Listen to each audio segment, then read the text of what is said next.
Bonjour à tous, chers adeptes infernaux. Alors que nous approchons de la fin du mois d'octobre, je ressens cette douce excitation pour le jour d'Halloween. Pour célébrer cette fête qui, je dois l'avouer, occupe une place très spéciale dans mon cœur, j'ai décidé de vous plonger dans une série d'histoires inspirées de la magie et de l'ambiance de cette célébration. Asseyez-vous confortablement, préparez votre boisson préférée et laissez-moi vous transporter dans l'univers fascinant d'Halloween.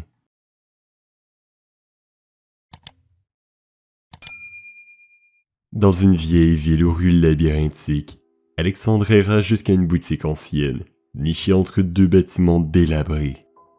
La façade fanée de la boutique détonnait par rapport à son intérieur mystérieusement bien conservé. Parmi les objets qui s'y trouvaient, une poupée se détachait. Cette dernière ressemblait étrangement au défunt père d'Alexandre. Ramener la poupée à la maison semblait être une nécessité pour Alex, comme si une force invisible le poussait à le faire. Il la plaça sur son bureau face à son lit, où chaque soir, il s'immergeait dans les souvenirs d'enfance. Il revivait ces moments passés avec son père. Ces derniers avaient été les piliers de sa jeunesse, une source constante de réconfort et de sagesse. La poupée avait des traits étonnamment réalistes. Cette dernière semblait apporter une présence tangible, similaire à celle de son père disparu. Les jours suivants furent étranges. Les souvenirs vivaces d'Alexandre commençaient à se modifier. Les images de son père enseignant la patience à travers la pêche, les dimanches passés à bricoler dans l'atelier, ou simplement les moments tranquilles passés à écouter la radio. Tous ces souvenirs étaient maintenant changés. Il voyait la poupée à la place de son père. Elle était partout, remplaçant son défunt père avec une précision cruelle dans ses souvenirs. La confusion d'Alexandre grandissait chaque jour. Il fouillait fébrilement ses albums photos, espérant y trouver des images de son père pour rafraîchir sa mémoire. Mais à chaque page, la poupée était là. Ses yeux vitreux et son sourire figé la fixaient depuis chaque photo, remplaçant les souvenirs chéris d'Alexandre. Pris d'une panique grandissante, Alexandre décida d'en finir.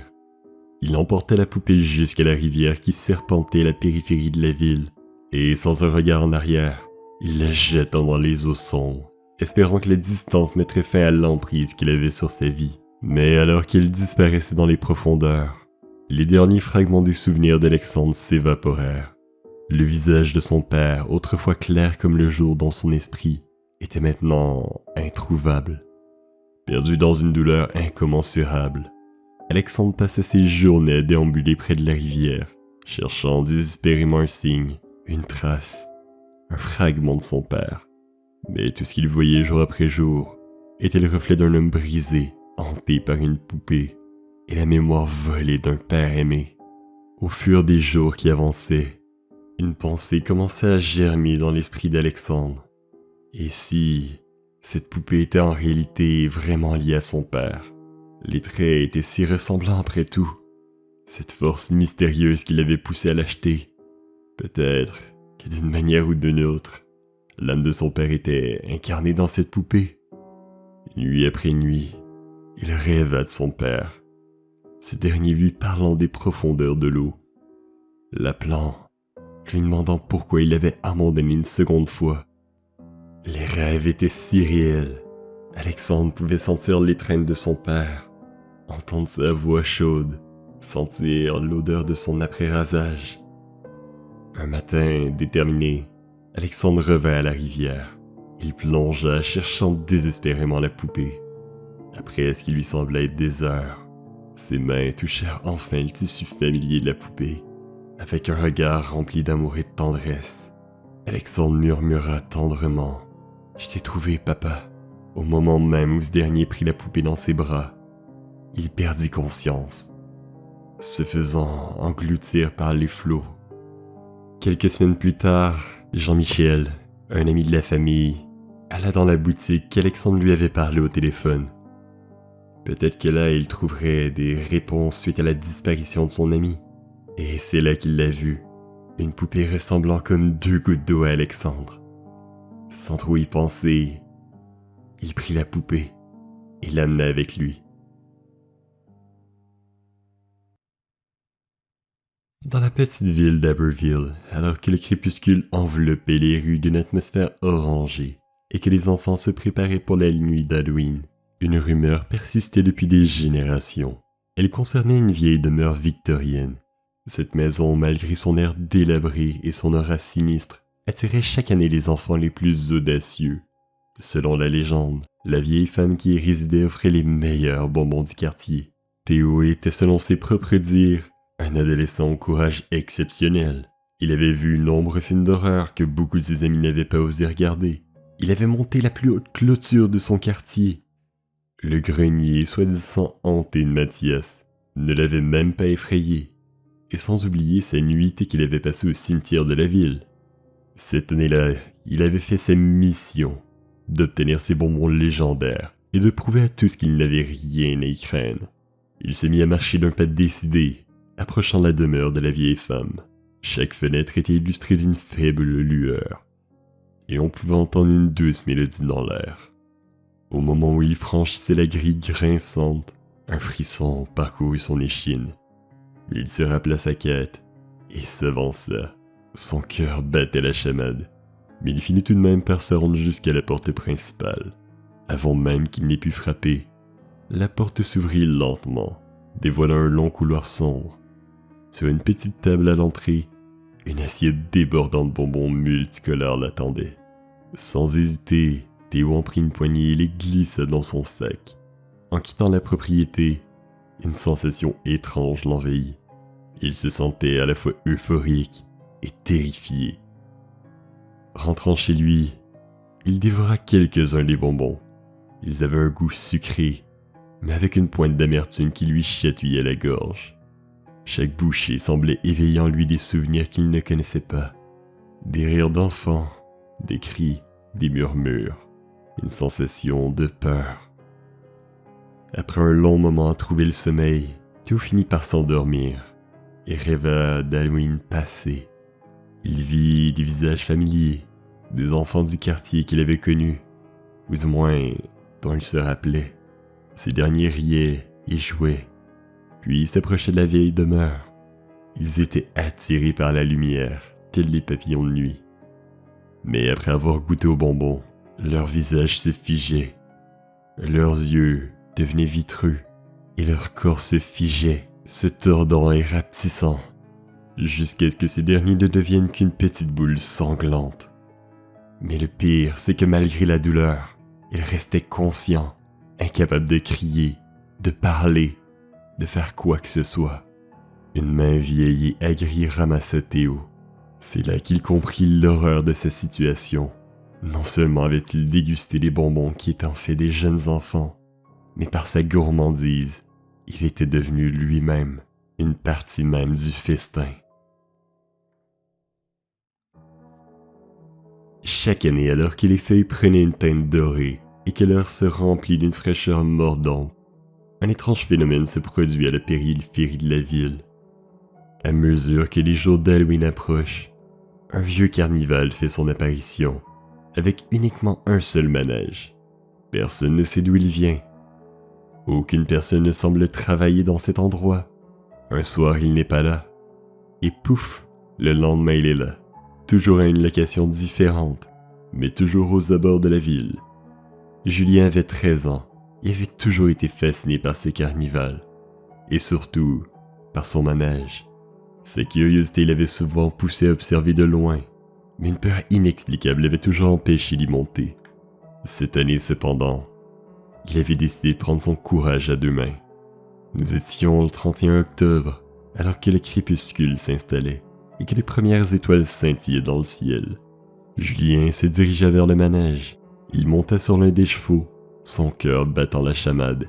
À peine eut-il pris place dans le manège que ce dernier commença à tourner. Les lumières s'intensifièrent, plongeant le monde alentour dans l'obscurité. Le vent se mit à siffler dans ses oreilles. Julien au bureau essayait de trouver l'opérateur du manège, mais il n'y avait personne. C'est comme si la machine avait su que quelqu'un était à l'intérieur et savait qu'elle devait se mettre en marche. Alors que la vitesse s'intensifia, Julien commença à avoir de la difficulté à voir ce qui l'entourait. Sa vision devenait floue. Pendant un court moment, il perdit conscience. En rouvrant les yeux, ce dernier remarqua qu'il était chez lui, seul dans son lit. Des ombres dans sa chambre dansaient, prenant vie. Ces dernières se transformaient en des ombrages monstrueuses qui se rapprochaient lentement de lui. Il sentait une sueur froide couler le long de sa nuque, et la panique finit par l'envahir. Il connaissait la rumeur. Il l'avait entendue de nombreuses fois dans son enfance. Mais cette fois, c'était lui que ça arrivait. Bordel. Il savait ce qu'il avait à faire. Il devait courir, s'enfuir, quitter la source même de son rêve. Dans ce cas précis, il devait s'enfuir de chez lui. Il se mit à courir de toutes ses forces, les ombres de sa chambre tentant de l'attraper. Une d'entre elles parvint même à lui griffer le bras, lui faisant par le même fait une large lacération sur l'épaule. Alors que les ombres étaient presque sur lui, il réussit à ouvrir la porte. Il tomba par le même fait dans un vide sans fond et rouvrit les yeux dans le manège.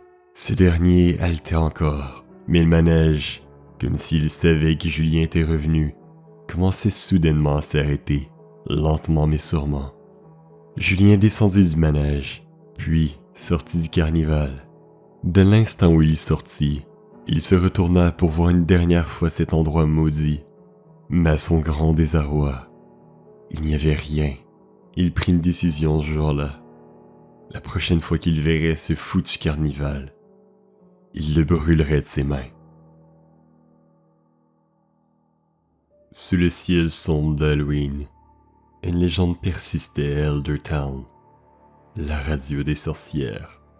Il était dit que si l'on parvenait à capter cette station bien précise, on entendrait des murmures venus d'un autre temps. Vincent, avide d'exploration et de mystères, avait toujours été intrigué par cette rumeur. Cette année-là, armé d'une vieille radio héritée de son grand-père, il décida d'essayer.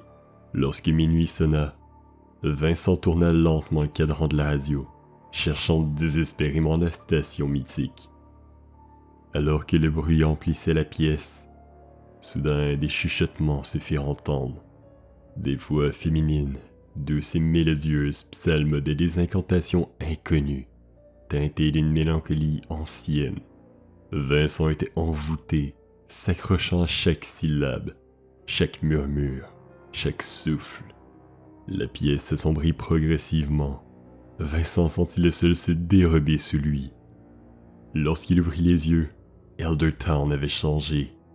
Les bâtiments modernes avaient disparu, remplacés par d'anciennes cabines en bois et des rues en terre battue.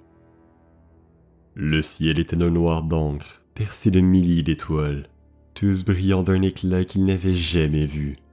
Mais ce qui effraya vraiment Vincent, c'était la foule qui se tenait au centre de la place du village.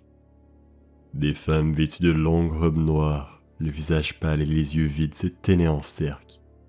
Leur voix formait le chant qu'il avait entendu à la radio. Vincent comprit rapidement qu'il s'était retrouvé au cœur d'un sabbat de sorcières. Prisonnier d'une époque où la magie et la superstition régnaient, il ressentait une pression sur sa poitrine, comme si une main invisible cherchait à l'étouffer. Les sorcières, le sentant parmi elles, tournèrent leur regard vers lui. Leurs yeux noirs, dépourvus de toute humanité, le fixaient avec une intense curiosité. Vincent comprit. Il était à leur merci, un simple jouet entre leurs mains. Alors que les chants des sorcières s'intensifiaient et que Vincent sentait ses forces l'abandonner, une idée lui traversa l'esprit. Avec le peu d'énergie qui lui restait, il se concentra sur la vieille radio, se remémorant le doux bourdonnement de la station. Il espérait que par cette pensée, il pourrait retrouver le chemin du retour. Lorsqu'il rouvrit les yeux, Vincent était de retour chez lui, la radio à ses côtés émettant désormais un doux grésillement. Épuisé, il éteignit l'appareil, jurant de ne plus jamais chercher la radio des sorcières. Mais alors qu'il se dirigeait vers son lit, il sentit un frisson glacé le parcourir. Il regarda sa main, ensanglantée.